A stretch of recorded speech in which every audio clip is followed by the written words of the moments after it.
Semua agama itu semuanya mengajarkan kebaikan. Jadi apa harus kita berbeda dengan itu?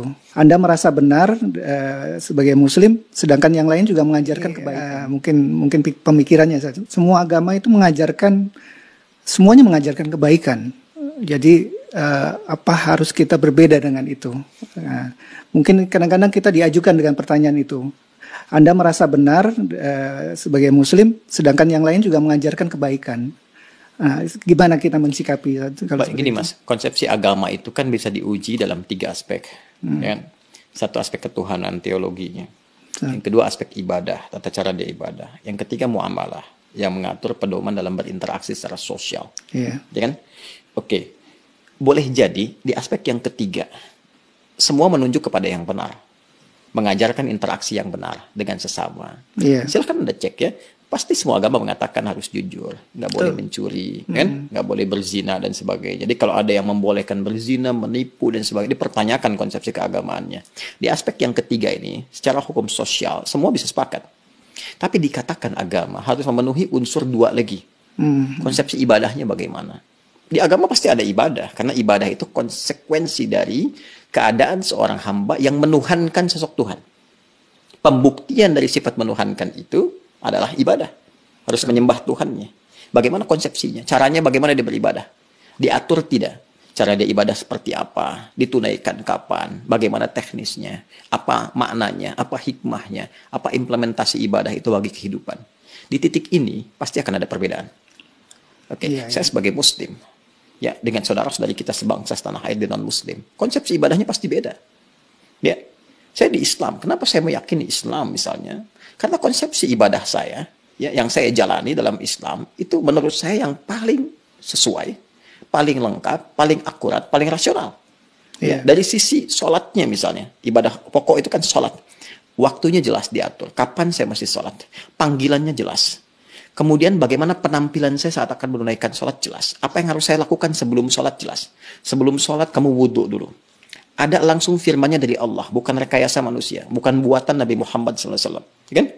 Langsung dari Tuhan. Nih Quran surah ke-5 ayat yang ke-6. Ini cara wudhunya begini. Diatur. Diterangkan oleh Rasul. Begini prakteknya.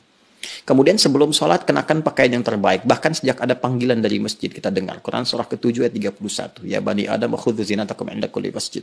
Kemudian setelah itu diatur bagaimana cara memulai ibadahnya. Dari mulai takbir pembuka sampai dengan salam. Dijelaskan selain cara, maknanya apa. Kenapa tangannya begini. Kenapa bacaannya ini. Artinya apa. Hikmahnya apa. Lalu kaitan dengan implementasi kehidupannya bagaimana. Apa dampak sholat kepada kehidupan. Turun banyak ayat. Inna salata tanha anil fahsya'i wal munkar. Quran surah ke-29 ayat ke-45. Nanti sholat ada kaitan dengan ketenangan hati, sholat kunci kebahagiaan, kesuksesan, dan dibuktikan oleh jejak sejarah. Orang-orang dulu ketika dia sholatnya benar, terjadi itu semua. Nah ini yang menjadikan kita yakin sebagai Muslim memeluk Islam. Bagi penganut agama lain, punya konsepsi sendiri.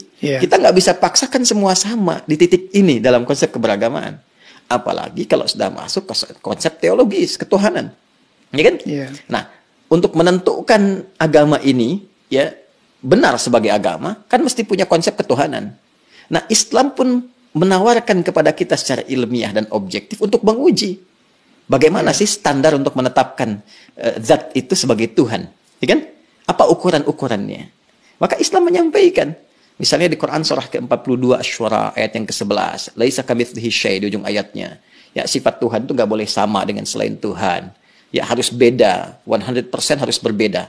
Ya, jadi kalau misalnya manusia ini lemah, maka Tuhan mesti lebih kuat. Nggak boleh sama dengan makhluk. Kan? Kalau manusia berpasangan, Tuhan itu harus esa, harus tunggal misalnya. Demikian banyak hal yang bisa ditampilkan.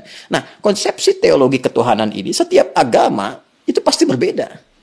Ya kan? Nah, tinggal kita uji. Kan negara memberikan kepada kita hak penuh, merdeka untuk memilih. Dan dahsyatnya, Al-Quran memberikan kesempatan kepada kita itu secara merdeka. Terbuka untuk memilih. Bahkan dalam aspek teologi, di Quran surah ke-47 Muhammad, ayat yang ke-19, kata Allah, fa'lam. Anda mesti punya dasar pengetahuan. Annahu untuk menetapkan la ilaha illallah, untuk menetapkan tiada Tuhan selain Allah.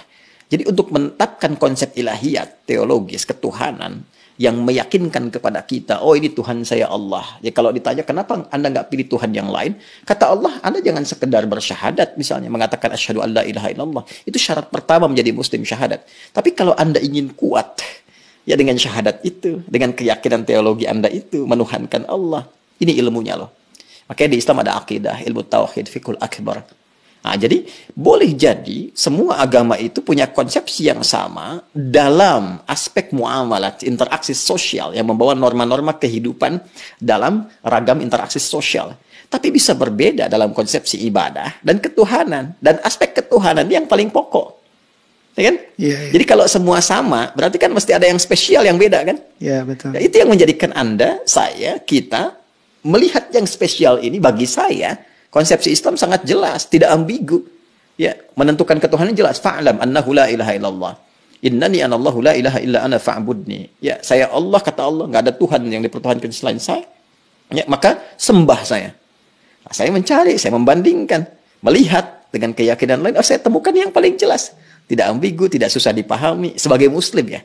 Ya, dan saat yang bersamaan ketika kita meyakini Allah pun sebagai Tuhan, memeluk Islam, beribadah dalam Islam, saat yang bersamaan tetap diminta oleh Al-Quran, la ikraha fid din, gak boleh paksa orang. Betul. Indah gak? Iya, indah sekali. Lakum dinukum waliyadin. Hormati keyakinan orang lain.